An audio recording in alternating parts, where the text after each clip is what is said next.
सांगलीतल्या काँग्रेसच्या मेळाव्यात विश्वजित कदम यांचा ठाकरे गटाला इशारा। आता जी मतं मिळतील ती आमची असतील, पुन्हा विधानसभेला जागा मागायची नाही। विश्वजित कडाडले। सांगलीत पक्षाला लागलेली दृष्ट उतरवणार, पटोलेंचा विश्वास।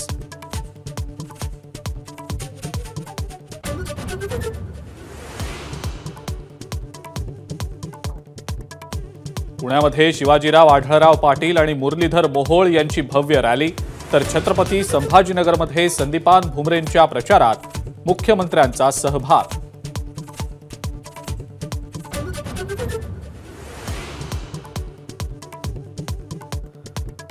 छत्रपती संभाजीनगरमधून महायुतीचे उमेदवार संदीपान भुमरे यांनी उमेदवारी अर्ज भरला, तर शिवाजीराव आढळराव पाटील यांच्याकडूनही आपला उमेदवारी अर्ज दाखल।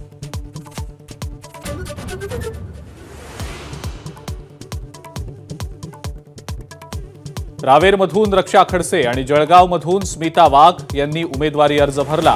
13 मे रोजी होणार मतदान।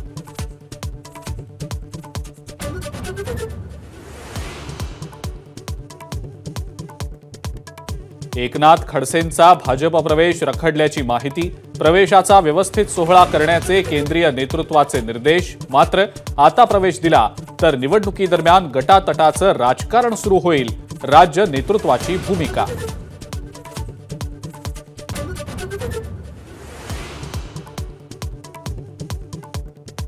नारायण राणेंसाठी अमित शहा आणि योगी आदित्यनाथ प्रचार करणार।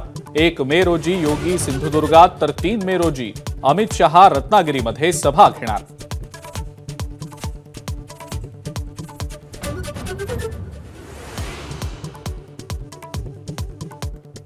सुप्रिया सुळेंच्या कन्या रेवती सुळे आईसाठी मैदानात। बारामतीत युगेंद्र पवारांसोबत प्रचारात घेतला सहभाग।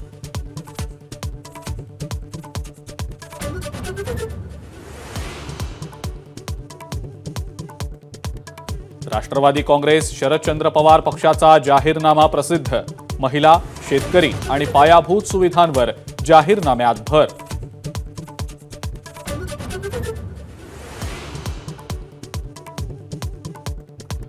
राहुल गांधी आणि पंतप्रधान नरेंद्र मोदींच्या वादग्रस्त वक्तव्यांची निवडणूक आयोगाकडून दखल। भाजप आणि काँग्रेसला सोमवारी सकाळी 11 वाजेपर्यंत उत्तर देण्याचे आदेश।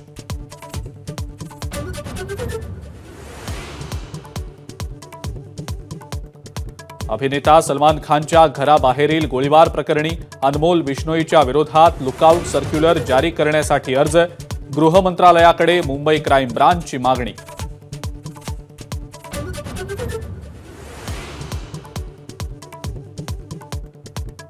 गांधी बंधू भगिनी निवडणूक लढवण्याची शक्यता।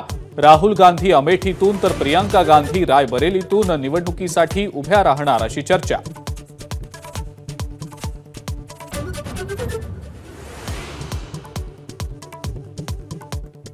अभिनेत्री तमन्ना भाटियाला महाराष्ट्र सायबर सेलकडून समन्स। 29 एप्रिलला चौकशीसाठी हजर राहण्याचे आदेश। 2023चा IPL फेअर प्लेवर प्रसारित केल्याप्रकरणी कारवाई।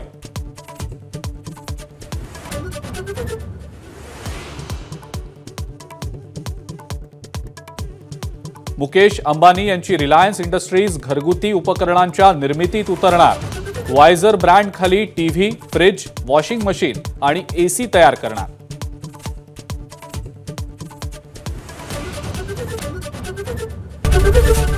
ABP माझा, उघडा डोळे बघा नीट।